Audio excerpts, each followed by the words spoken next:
the clutches of the murderers against on the 29th morning. আজ বাংলাদেশের ইতিহাসে এক মহান সেনানীর মৃত্যুবার্ষিকী। জেনারেল এম.এ.জি. ওসমানী, পাকিস্তানিরা যাকে ডাকত পাপা টাইগার নামে, যিনি ছিলেন বাংলাদেশের মুক্তিযুদ্ধের প্রধান সেনাপতি এবং সশস্ত্র বাহিনীর প্রতিষ্ঠাতা। 1918 সালের 1 সেপ্টেম্বর সিলেটের সুনামগঞ্জের এক সম্ভ্রান্ত পরিবারে তিনি জন্মগ্রহণ করেন।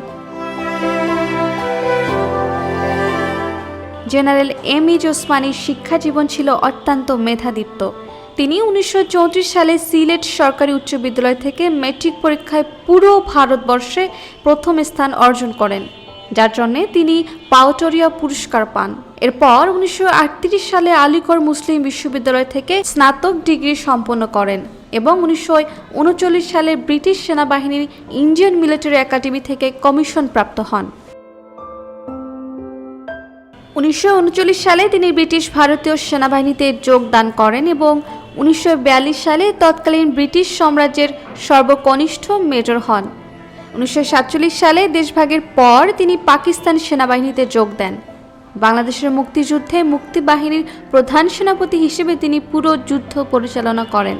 তার নেতৃত্বে দেশকে 11টি সেক্টরে ভাগ করে যুদ্ধ পরিচালনা করা হয়।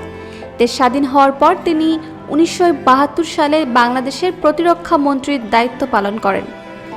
মুক্তিযুদ্ধে স্মরণীয় অবদানের জন্য তাকে বাংলাদেশের সর্বোচ্চ সামরিক পদক বীরত্ব উপাধিতে ভূষিত করা হয়।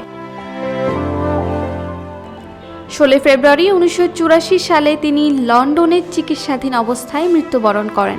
আজ তার মৃত্যুবার্ষিকীতে আমরা গভীর শ্রদ্ধায় স্মরণ করছি তাকে, যার নেতৃত্বে একটি জাতি পেয়েছিল মুক্তির স্বাদ।